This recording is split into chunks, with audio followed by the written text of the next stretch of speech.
And on poll after poll, we have majority support for downsizing the military, for bringing the troops home, for putting a halt to climate change, for making education public and affordable from kindergarten through college, for ensuring that everyone has a job at a living wage. There is public support out there for all of this. So this is a big wake-up moment, and the crisis of the climate movement is an incredible opportunity to use that mobilization around this perceived threat that people are waking up to all over the place, to use that energy to help us overcome our traditional barriers and our traditional fears about working together. So how do we seize this moment and seize our power in order to seize our future and take back the peaceful, just, green future we deserve?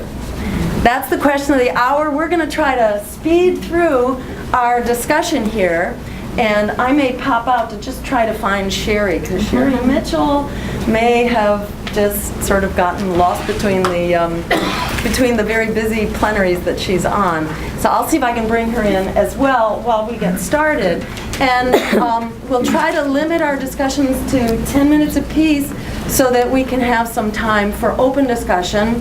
But I want to just draw your attention to the discussion that will happen at 2 o'clock today from 2 to 4 is really a continuation of this session, and that's the plenary roundtable, which will be devoted entirely to our collective discussion about how do we move forward and power up for people, peace, and the planet. So what we don't get to by way of discussion in this session, we will have, so jot down your thoughts and your questions and your feedback and save them for this afternoon. So to start us off, let's see, Victor. Okay, Victor Wallace, go ahead. And the speakers will briefly introduce themselves. Their longer bios are in the program as well. Thanks, so, Jill. Victor, go ahead. I would just mention also that contrary to the program, this afternoon's session is going to be in room 240 over there, so don't miss it. My introduction, the main thing, I'm the editor of the journal Socialism and Democracy, which I hope you'll all check out at some point. It comes out 3 times a year, and it's the discussion on all these issues and finding it very difficult to add to something. But I guess what we're involved in is precisely a process of brainstorming about all these things. And so I hope that this, by combining some thoughts and so on, I can contribute a little bit to that general discussion. I'm still impressed that despite, I appreciate the very encouraging view that Jill has given us of the prospects and the potential for our movement, but I'm still, on a daily basis, feeling a kind of frustration between the magnitude of the threat and the danger that we face, and the still absence of any really big, visible, let's say, continuing public discussion about it. There may be episodic demonstrations and so on, but I mean, in terms of the day-to-day consciousness of people, their integration of the issue of the environment into all their thoughts, which is really what we're looking for, this I don't yet find. And I think my thoughts about all this are directed at asking really how the environmental discussion can become a part of people's day-to-day lives, how we can see it as part of every issue so that it's not viewed as a separate track of a multiple issue thing, but as something that's integral to every other issue. And I know there's been a lot of recognition of that already in this conference, but I think it needs to be underlined in many different ways. My basic view of this is that, of course, the environmental crisis is in a way the ultimate crisis of capitalism, in the sense that it puts the light, it sheds a spotlight on the basic core striving of capitalism, which is for perpetual growth and expansion. The environmental crisis is what has disclosed to all of us that this is an untenable way of living. And I've been extremely interested by all the discussions of the particular advantages and disadvantages, strengths and weaknesses of particular alternative energy forms, which is an essential part of the discussion.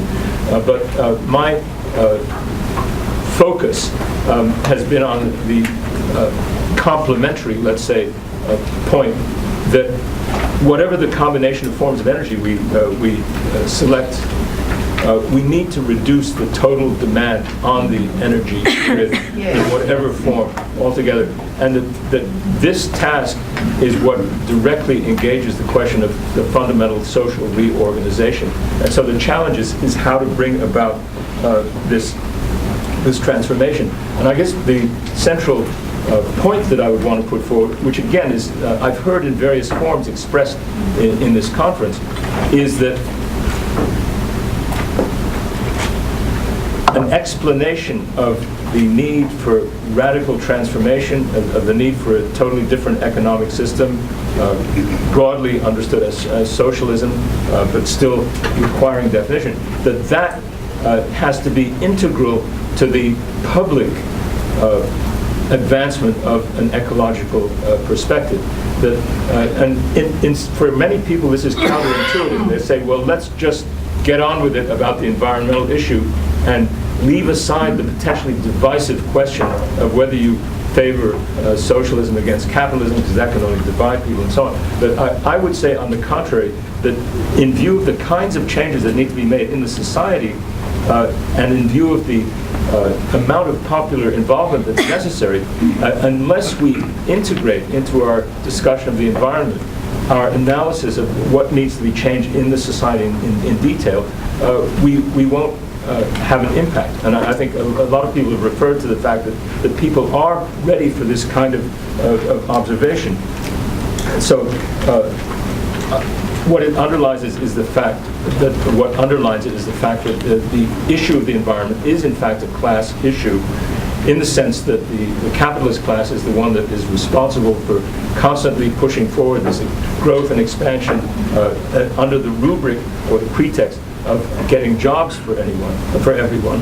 And what we are involved with in countering that is largely an effort to redefine the nature of work, to recognize that the real task for innovation is innovating in the forms of organization of the society at every level, and the idea that the tasks that people have cannot be defined on the basis of a labor exchange or market type of relationship, but on the basis of a responsibility to the community, which may engage them and will engage them in different types of work, perhaps at different times. We've heard a lot about the harm done by industrial agriculture and so on.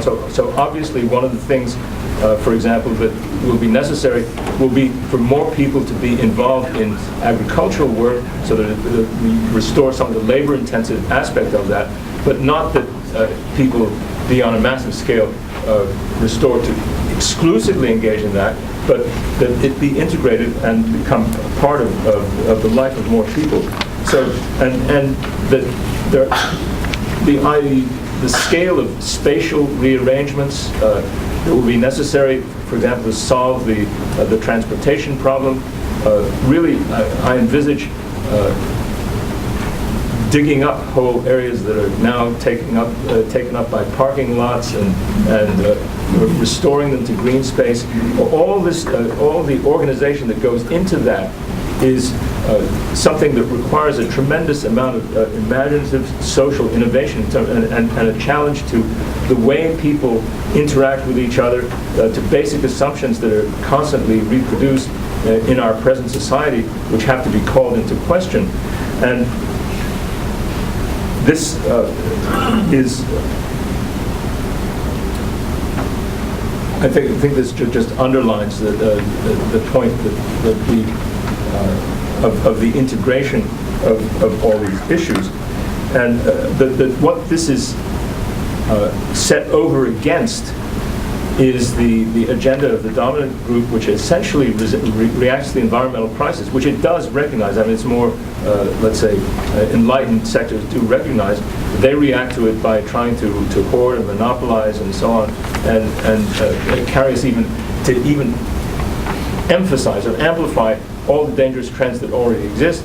And we have to pose against that a very comprehensive kind of response. And so that ironically, the more sweeping view that we have, the more it will actually engage people ultimately. And because people don't give up their time and their energy for a limited, a narrowly defined goal, but for something that can inspire them. It does require a kind of total vision. So this is really what I put forward, and I hope to engage with all of you on a continuing basis how we can do this. So thank you. Oh, you still have. I'm sorry. I'm sorry. I've said it. Okay. Very good. Thank you.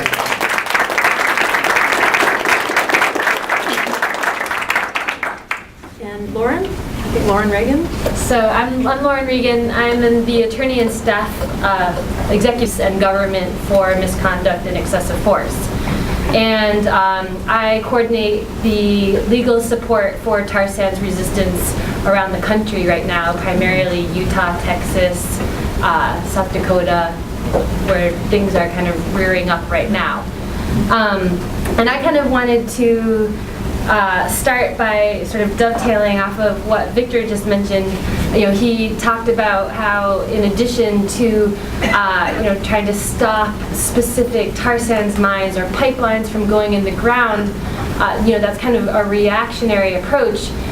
We also need to take a step back and sort of incorporate some of these systemic strategies and thoughts into our analysis as we're sitting around drinking beer with each other and having these conversations.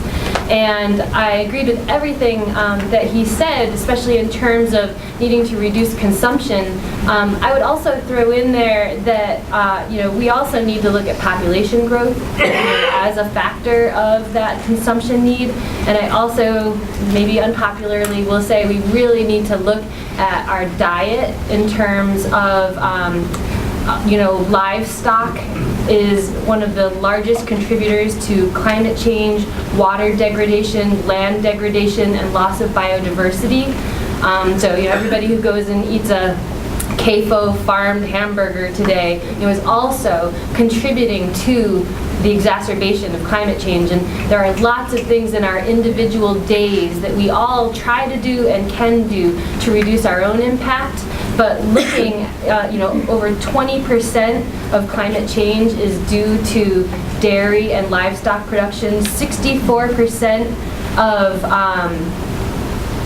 anthropogenic ammonia emissions, which contribute to acid rain and the acidification of ecosystems, is from the livestock industry. 70% of previously forested land in the Amazon is occupied by pastures, and feed crops cover a large part of the remainder of what was once, native rainforest. So there's lots of factors there, that I think we all need to look at in addition to what we're also already focusing on. In terms of kind of what my prepared remarks were, I think it's clear to most of us that traditional institutions have absolutely no power over current market economies. Our power to regulate these giant corporations really originates from the collective refusal of a significant section of the world's population to participate in the status quo. We have to drive up the social costs of the actions of the 1% and hit them where it hurts, which is their bottom line. And so when devising strategy, in my mind, I'm constantly thinking, how can we cause the most pain to those corporations every single day? The one-shot wonders every once in a while, the outreach, the media, the mobilization of those actions is good. But we, the people, have the element of surprise and unpredictability.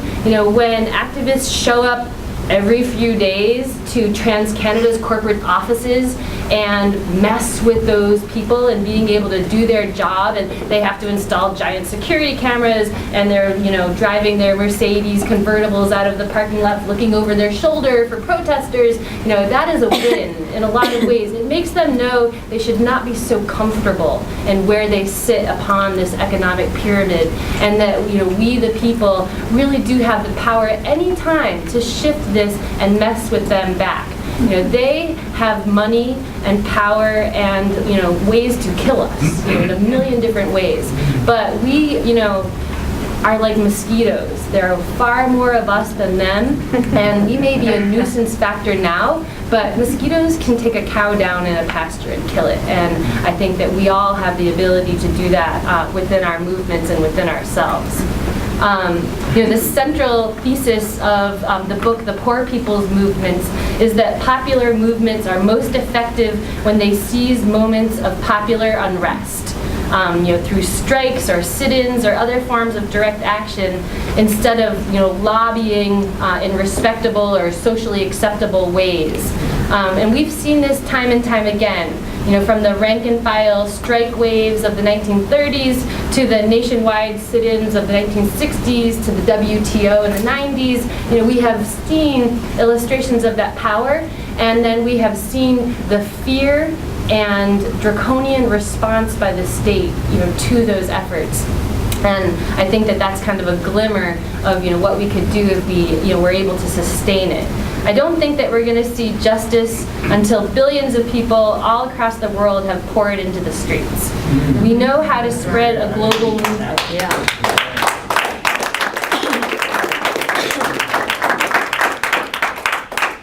This global movement is going to be greatly assisted by the internet, which will allow us to overcome the limitations of distance and mathematics, of universal speech, and it allows us to overcome language barriers.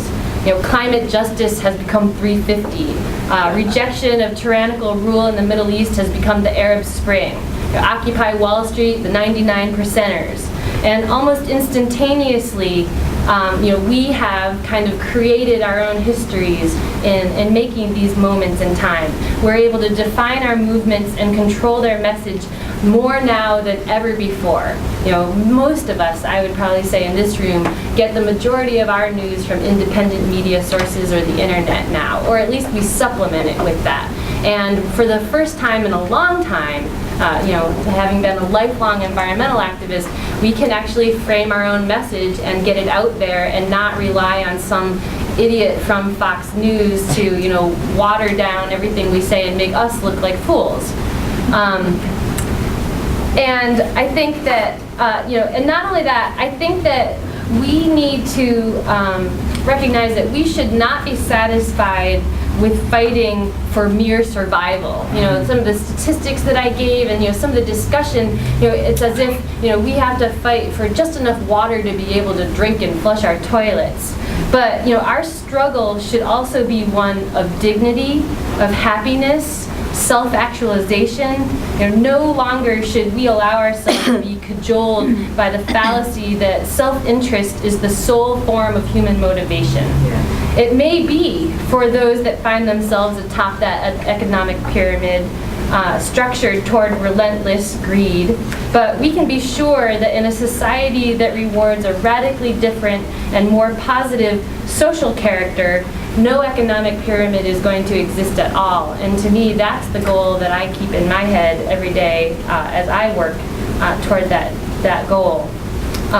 We may not have a fully conceived utopian conception of what the future will look like, but as Jill mentioned, we do share common values. And what unites us in those common values is much stronger than what divides us. Whether or not we use the S word or the A word, or what labels we give to our political beliefs or our ethics, should probably be the least important issue as we figure out how to move forward. Because, as has been mentioned, when I read FBI reports and discovery in the cases that I work on, it is absolutely ridiculous to see how the federal government psychologically profiles movement actors and what they think our motivations are. Everybody who gets arrested locking down to tar sands pipes is being paid by some mysterious organization. Because who would ever do that for free? Why would any of it? What is a lawyer doing down there, not being paid big bucks, to be there? They just have no conception of it because they get paid for their 40-hour job working for the FBI or whatever it is.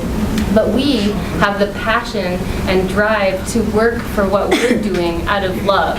And that will always, I think, trump somebody who's making a wage off of, basically harassing people who are acting for ethical reasons.